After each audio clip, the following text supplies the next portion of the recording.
Greetings one and all, this is vk3sl. Welcome to our evening program. Yes, we are here, and sorry Ken, we've got to give you the proverbial fade, and we always enjoy your music, it's wonderful.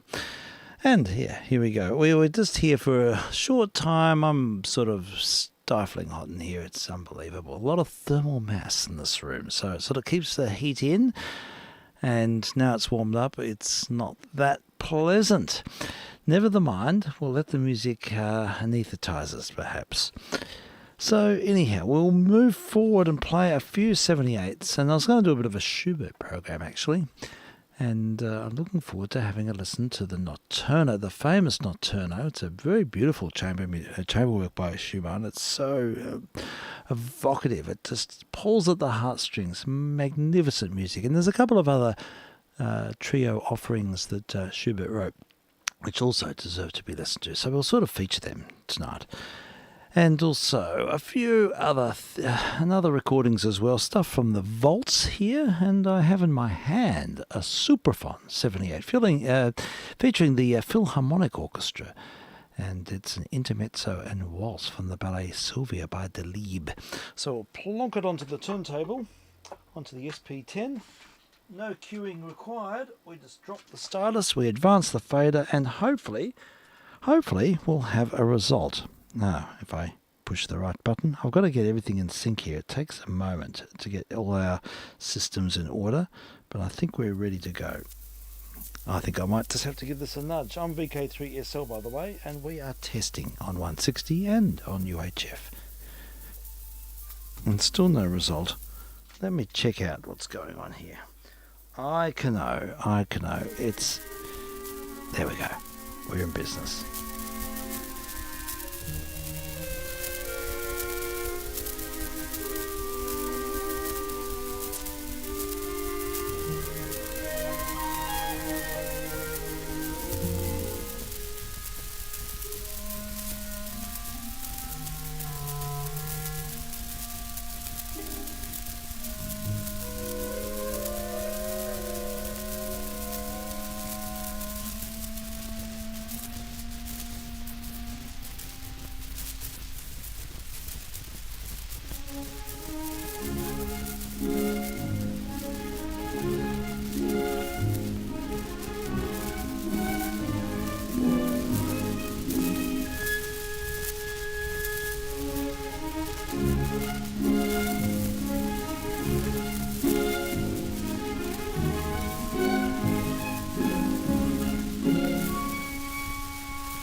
charming as that. A Supraphon release from the late 1940s. Lovely stuff. It certainly is, Frank. And how are you? Very well, thank you. Very well. And you? Yeah, okay, a bit hot in here. It's warm. There's lots of thermal mass in this room. 25 degrees in here. Oh, you're doing okay. Not too bad. I think we might be a few more degrees warmer in here. Okay. Never the mind. Yeah, so, we'll have a fairly short program tonight because I'm feeling the effects of a long day and all of that. Yeah, I certainly am as well. Yeah, sure. You've had a big day. Started about 5 this morning. Oh, my goodness me. You're doing your due diligence. Yeah. Thank you. All right, we'll make it short. But I'd love to play some of the music of Schubert tonight. Please. And we'll hear the Notturno shortly and also a couple of other select trio movements. Music to relax to sort of... I think it's sort of great music for the late night program. You wrote several piano trios, I think. Yeah, he wrote two that we sort of recognise. I think there are there may be other works, but the two that we typically hear are the E flat major. Opus 100 and 101. The B flat major is the other one. No, that's so well. And the Notturno exists as an isolated movement. And there's a bit of a background story to it. And I'll just do I'll check my brain's trust on that. And while doing so, I've got quite an early disc here in my hand. It's a 12-inch 78 from it's First World War era. It's certainly acoustic, early days, and it says on the label the Rose Instrumental Quartet, playing the music of Schubert. In this case, his scherzo in D minor. I'm most interested to sample this, and I haven't been able to verify whether the Rose Instrumental Quartet is in fact the Arnold Rose String Quartet. I have a feeling it isn't. Arnold Rose was a very, very important figure in the, I think he was the concertmaster of the Vienna Philharmonic, and he is the artist whose daughter, Alma Rose, had ran the women's orchestra at Auschwitz, and Oh my God, really? it's a terrible story, and she ended up dying there, and it's dreadful. But he was a really important figure. He was the head of the orchestra under Mahler. He premiered a lot of Mahler's chamber music, and was a significant player even in the 19th century. Now, I'm not sure if this is actually his ensemble, but it does say on the label the Rose Instrumental Quartet, so it'll be good. It'll be interesting. It's historic, and it's a scherzo by Schubert. So I'm going to play it on a different turntable here. So we'll get this one squared up, ready to go. And while doing that, I will cue up the Notturno and a few other offerings to feature. Just while you're doing that, I spoke to Clint a few minutes ago, and he'll be a listener as soon as he finishes. Great. Okay. And I hope some others might join him. Oh, tremendous. That's nice to hear. Very good. Oh, well, warm hello to Clint. And, it's great. Alrighty, here we go. A homophone record from back in the period of the First World War. It's acoustic, so you have to listen deeply.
Okay, that was from the Death and the Maiden Quartet, and I have a feeling it is the Rosé Quartet. That was very high level playing.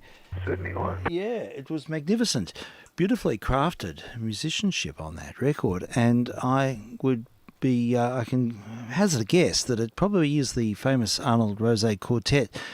And that being the case, it's incredibly historic because that quartet actually premiered the music of Brahms, and they premiered the music of Schoenberg as well. And he was Mahler's concertmaster. He was born in 1863. My God. It's amazing, isn't it, really? It is. Yeah, he lived until 1946. Sadly, he lived just beyond the point where after his daughter died at Auschwitz. Oh. It's such a sad story. And she ran the women's orchestra there, but didn't quite make it. Oh dear. But anyhow, we did do emissions on the Rosé Quartet some years back, and there's a recording of father and daughter playing the Bach double concerto together in the 30s, which is incredibly powerful. It's an amazing performance. Look, it's well worth a listen. But what I'll do is we'll craft something to do with that institution. We'll play it again, and we'll play more of their recordings. There's Beethoven Quartet, I think the C sharp minor. I've heard the Joy Strikes playing it. Oh, that's marvellous. Yes, it's really good. But so not to move beyond our topic, we'll stick with Schubert. I know. I'm sorry. No. This is me, because I could easily go down the Arnold Rosé rabbit hole, Frank. Yeah, I know. So yeah, we'll another time. Though. Yes, indeed. So. We'll hear the music of Schubert. Now, I can give some background to the famous Notturno, and it says this substantial but relatively neglected piece has affinities with the slow movements of the string quintet and the piano trio number 1 in B flat, and it was completed in autumn of 1827. And it's possibly a rejected slow movement for the first piano trio. Interesting. Wow. It has the sublime slowness of the string quintet movement, together with similar use of pizzicato at various points, and with the same paradoxical effect. The pizzicato decorations of the main tune seem to enhance the underlying tragedy of the music rather than lightening it. Very important point. It adds to its poignancy. It certainly does. The main thematic idea has a characteristic in common with a number of Schubert's most celebrated melodic ideas, including the second subjects of the C major quintet goes on, and Unfinished Symphony. There's lots of associations. So it's sort of a standalone movement, which is, we're lucky it survives, because it was evidently rejected. I think sometimes composers need to find movements which assume a certain proportion of the work as a whole, and this being a longer work, it may have distorted the trio, the balance of the trio. So he took it out, because it does work remarkably well. It's I've had so many good chats with Drew about this, and I mentioned it to him the other day. I'm going to dedicate this to Drew. Oh, please! And I'll send him a link, and.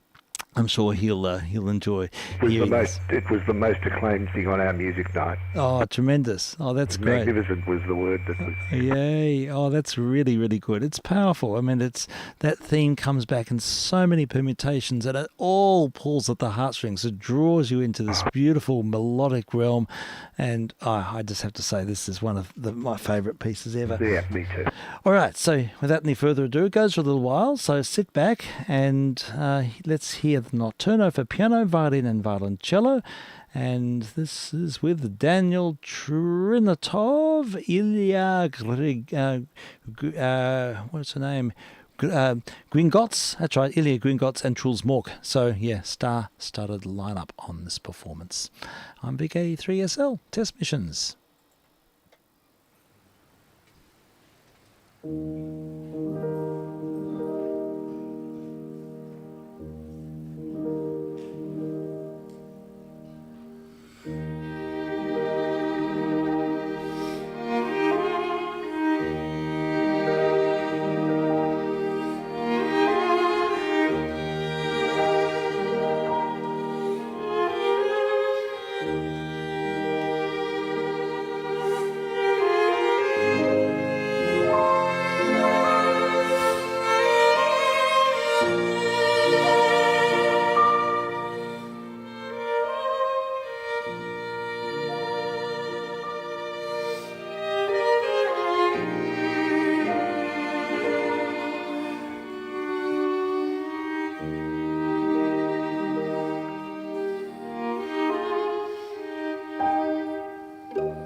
Time stands still. It's most beautiful piece of music.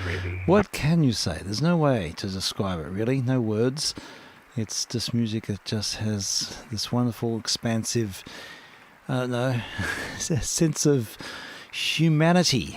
Yeah. That's what it is. It just emboldens the human spirit. So beautiful, and so many permutations of that theme, and every emotion's represented there, isn't it? It takes you on this human journey. Yeah. Oh, marvelous stuff. So I'll have to find some different versions and sort of understand the interpretive potential of it. Who played the violin in that one? I think it's Ilya Gringotts, I think. Right. Is the... If you did mention that name. Yes.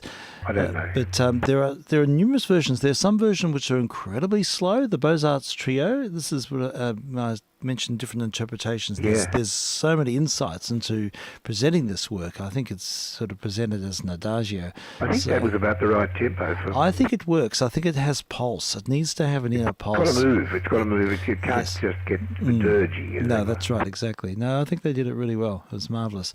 So, yeah, take it too fast, you start to trivialise. Yes, I agree. Definitely. I love the embroidery writing with the piano. Stuff's beautiful. It is, isn't it? Yeah. So a special one. Well, we'll continue. We'll hear some more of Schubert's chamber music, and I've got on the turntable an Original 78 from 1926. It's from an album, an HMV album, and it's even got the price on it. This in 1926, this cost £2.20. Hey, that's dear. Yes, it would have been expensive. That's very expensive. The weekly salary back in 1926 was probably only £3 or £4 a week. Or tops, I would say, yeah. Tops, there we go. So that's extraordinary, really, isn't it? Yeah. Yes. For 178. Yeah, no, for a little book. It's a set of 6 records in a little album. Oh, okay. Oh, well, that's a little bit better. Yeah. Even so, it is.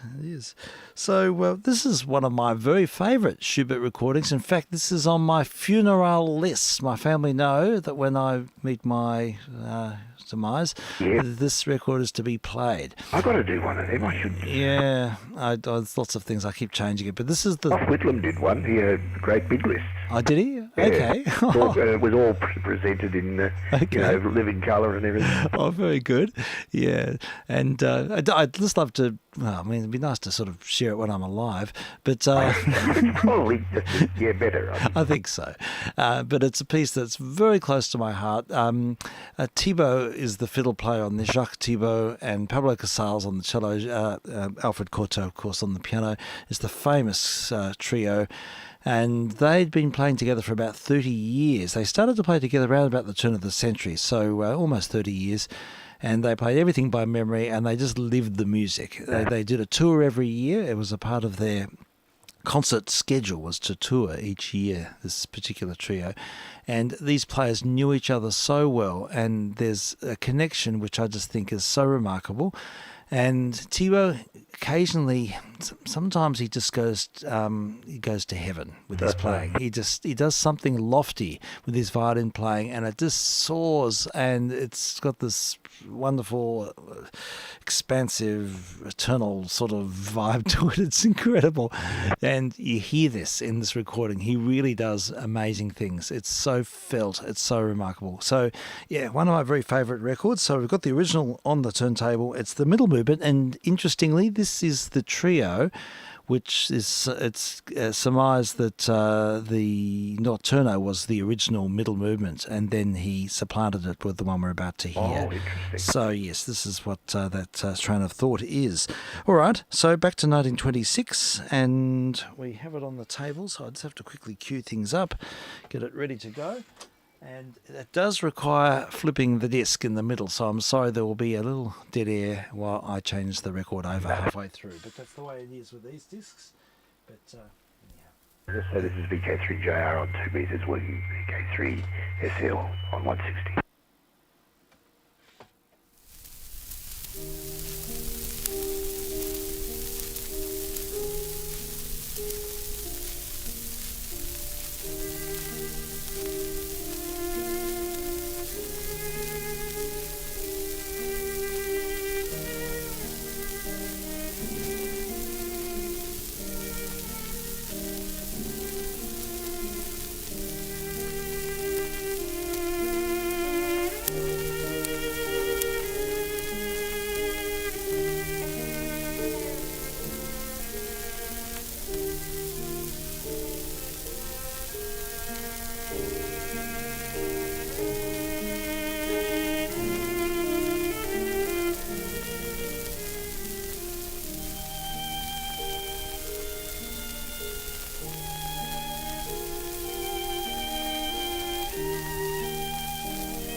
Okay, there we have it. The music of Schubert, a sublime performance from 1926 featuring Casals, Thibaut and Courteau.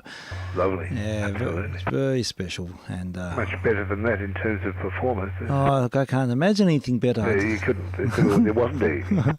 I just love the imagination and the feeling, the depth of Yeah, emotional investment, all of that. Did you hear Tebow go to heaven and back? Oh, yeah. There's a moment there where there's this lofty moment where the violin just soars above the texture. It's so marvellous. So, yeah, that's a piece very close to my heart. So any excuse to play this music. Why not? I just need to do a little test. Yes. I want to try and back off my power. Yeah, sure. Because I'm... You getting a bit warm? Hold on. Yeah, sure. No worries. See if we can sort things there. Yeah. We'll just get our systems into gear. Of course, we are crossband duplex, 2 meters to 160 and UHF. And also streaming online. We have our presence on YouTube and a log of over 1,000 programs sitting on YouTube there for anyone to indulge in if they really feel like it.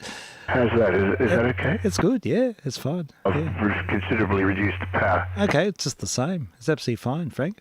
No worries at all. Yeah, it's fine. It switches the fan on because it's a very hot night. It is a warm night. It's like an oven. So it's 24 in here. Yeah. I'd say it's about 34 in here. It's really hot. Right. I'm going to take my top off in a minute. It's so hot. Anyhow, well, what we'll hear, we'll hear the other piano trio. The one we just heard was the B flat major piano trio. That's Opus 101. This one is Opus 100. You don't hear it as often, and I'll just play the slow movement from it because it is really also exquisitely beautiful and another special interpretation, and one I also hold very close to my heart. I love this performance. It's absolutely extraordinary.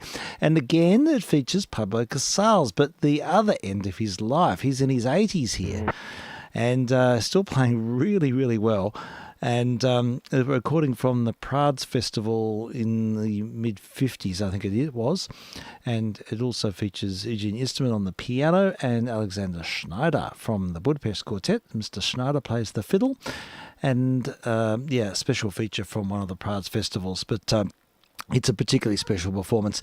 Listen to the opening cello. It is just mind-boggling how spacious. And I get a synesthetic response when I hear Casals play this. Boy. I can almost taste it.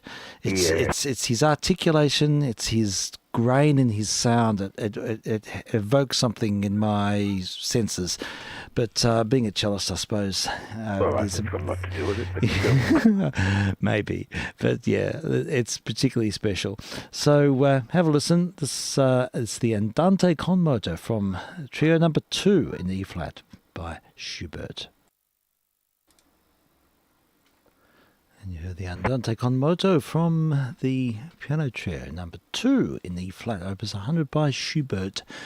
And a historic recording from the 50s with Pablo Casals and his wonderful grain and groan. Doesn't seem to have lost anything at all. No, it's just all there. Amazing. He really held his prowess right up until his 90s. Amazing to think he was performing in the 1890s until the 1970s. Not bad. Not a bad innings. Yeah, and Eugene Esterman was the pianist who later married Casals' wife, actually.